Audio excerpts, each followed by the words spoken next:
Okay. We're here with Bill. Bill, I saw you, and we're in the Hall of Fame, the induction of the Hall of Fame in 2024. And I saw you probably with a number 15.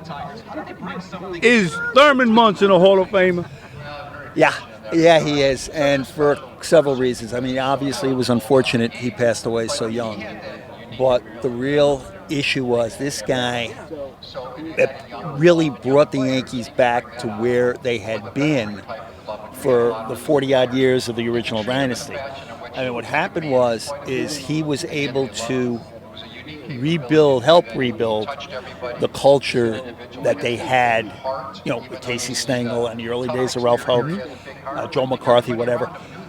And what he was able to do is he was able to lead by example and bring that team back to where it was. Any recollection of Munson? I will tell you. I saw his very first game on WPIX TV, August 8, 1969. It was a Friday night, second game of a doubleheader. He got two hits off Catfish Hunter, of all people. He caught a shutout by Al Downing, who had been struggling. And Hal saw something with Thurman Munson, and he put him with Al Downing the rest of the year. And I'm going to tell you something. Al Downing had good years after that, and those years could have been with the Yankees had he stayed with the Yanks and had Munson catching him.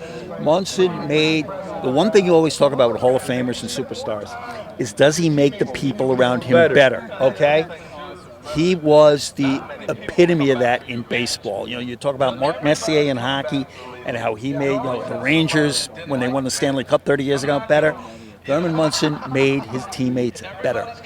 Ron Guidry, Ed Figueroa won 55 games with him catching him for three straight years. Dick Tidrow, Gossage, Wild. I mean, Sparky Lyle always talks about the times where Munson would tell him, don't worry, bounce that slider in the dirt, I got this. He made his teammates better. The Willie Randolphs, the Mickey Rivers, the guys who came over in '76.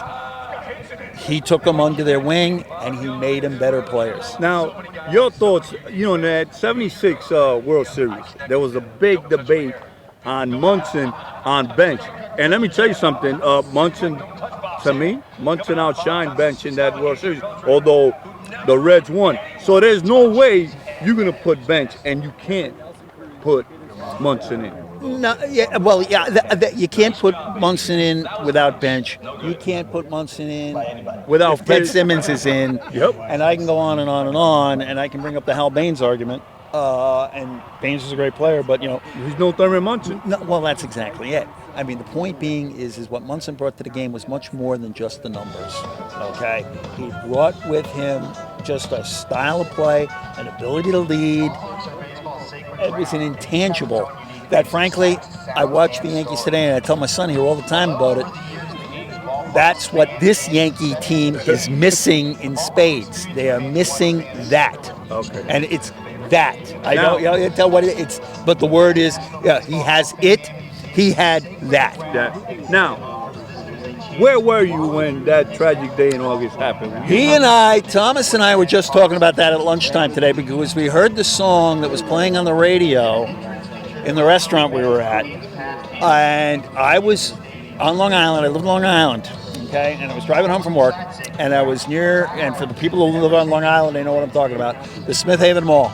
And I was on Route 347, Wisconsin Highway, right near the Smith Haven Mall, when the news came over the radio in heavy rush hour traffic, and I almost drove off the road. It was at 22 years old. I was 22 years old. And that's the day I always said I became an adult, and not the way you want to become an adult, okay? Right. You become an adult when something like that, something that important to you as a child hits you. And I've said that for the last 45 years. I said, that day was the day I became an adult. And the reason why that happened, that's what's so tragic. As you get older, you understand, man, he did it all for his family. And he was, it would have been something I probably would, if I would have done. I mean, I'm 32 years old. He was 32 years old. I'm 68 years old now, and it sits with me like yesterday. and it always will. Matter of fact, the song that was on the radio when we're in I can't, when it comes on my radio in the car, boom, I go away from it. That's right. Yeah, I can't Now, listen to it. A little off track. Go ahead. They're having Jim Leland, Yes. manager, as Yes. in the Hall of Fame. We had a guy number 1 that I think belongs in the Hall of Fame. Your thoughts on that? Who is my favorite manager of all time? Billy Martin. I will talk about Billy Martin all day, all night.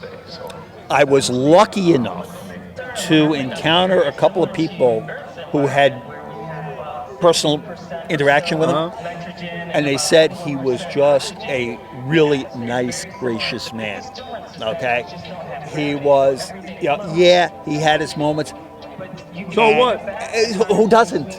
Who doesn't? Who Okay, doesn't? you look at his background, you look at his life, you look at his whole thing. I get it, but the thing was with him, there was something about it. It was something about him. Matter of If fact, Billy would have been managing today, every year that he managed, he would have been in the playoffs because of the wild card. Thurman Munson and Billy Martin were a match made in heaven, if so to speak. Billy Martin was the best manager I ever saw. That's right. Period. All right. Have there been good managers since then? Yes. Matter of fact, Buck Showalter. Okay. Protege of Buck Showalter was Billy Martin without the baggage. Right. Okay, and that's not a knock on Billy. It's just the way it was. Well, just look at all the players that have become managers because of Billy Martin. Willie Randolph. Well, one of the things that hit me was Billy Martin, before he died, said to George Steinbrenner, he said about Buck Showalter, he says, "Don't let that kid away. Don't let that kid get away." And George, fine, allowed it to happen. And it was one of the biggest mistakes he ever made. And Joe Torre, God bless his heart, great manager, fine. But you know Billy Martin. Well, he's no Billy Martin. And he's in the Hall of Fame. And Billy, well, yes. That's And another he's in the Hall one. of That's Fame. another one. So you tell me. Yeah. And the thing is Buck was Billy's protege. That dynasty that Joe Torre oversaw as Bucks. That was Buck's dynasty. And he never gets credit. Phil Rizzuto made a statement years and years ago about Bucky Harris. Bucky Harris led the Yankees to the World Series in '47, won the World Series. They almost pulled it off in '48, and they fired him because he wasn't the disciplinarian they wanted. And Phil Rizzuto always said that Stengel dynasty, and Stengel was great, don't get me wrong, but Phil Rizzuto always said that Stengel dynasty could have been Bucky Harris's. And just like the Yankee dynasty from '96 forward could have been Buck Showalter's. And Buck Showalter was an absolute disciple, a protege. Billy adored him. That's right. Now, I'm taking you a little off track. But take me where you want to go. There's another guy that I think that belongs in the Hall of Fame. Go. And he is number 9, third base. You tell me who it is. Oh, Netles, please. I watched Netles from the day one when he showed up in 1970. That trade, I was ecstatic when they made that trade because Is he a Hall of Famer? Yeah, I can't see But why not. if you put Ryan Sandberg, you got to put him in. No, but the thing with Nettles was he was a winner. He had power. If you look at him in the context of the players today, what happens is people look at numbers and they don't look at the right numbers. Bill, okay? you're right. They don't look at the right numbers. Nettles was a winner. Nettles was a power threat. Nettles was as good a third baseman as Brooks Robinson. Matter of fact, he probably had a better arm than Brooks Robinson. And without him, they don't win the World Series. Without that, not defensive 1978. play, Not 1978. I mean, he was absolutely spectacular in '78. And if he hadn't gotten hit in '81, he might have won that one too. And the Pine Tar incident, if it wasn't because of Nettles, I don't think it would have ever happened. I was in the ballpark. I was in the ballpark, section 19, behind first base. And you got people saying, what is he doing? What's he doing? And as soon as I saw Nettles and I saw what they were doing, pointing at the bat, and they were looking at the bat, I said, bat. Because, ironically enough, who had a hit stolen from him because of that rule? Thurman Munson in 1975, which we were just listening to the broadcast tape at the museum, and Phil Rizzuto was going on about how Munson had a hit stolen from him. And the thing is they would have protested, but they won the game, so it would have been a moot protest. Just to get you the thing, back in the day, Yes. the radio guys used to turn over into the TV guy. It was Phil Rizzuto, Bill White, and Frank Messer. And then they used to do 3 innings of baseball, Right. and they would turn over to the radio. It wasn't like what it is now. Yeah. Catch as catch You can. know, we got a relief pitcher for one inning, left-handed guy. So that's what they do in the radio. I grew up. My first experience when I was 7, 8 years old was Red Barber, Phil Rizzuto, Mel Allen. That will always be my favorite broadcast team. White, Messer, and Rizzuto were fabulous. No question about it. But listening to Mel Allen, who was clearly a Yankee, favored the Yankees, but listening to Red Barber, who was like listening to, you go to school with a teacher like Red Barber. Red Barber was the best. It was Red Barber, for Mel Allen, and then Phil Rizzuto. I wasn't around to Barbers. I was around for Bill Sure, White. sure. Munson, Oh, Alexa they Play. were great. And then later on to Quebec, which is pretty good. in Quebec. Guardiola. Well, the MSG broadcast. I mean, Dwayne Stats, who's still doing a great job down in Florida. God bless him. And he's almost 80 years old. God bless his heart. Bill, let me ask you real quick.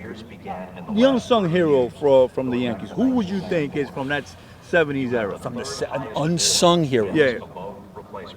I'll give you a little hint I'd that I go think with- is the guy number 6 at left field. That's where I was going. Roy White. I'll tell you another one. Lou Piniella. That's right. Now, think about Clutch. Lou Piniella. And this is where we're talking about culture change with the Yankees back in the 70s.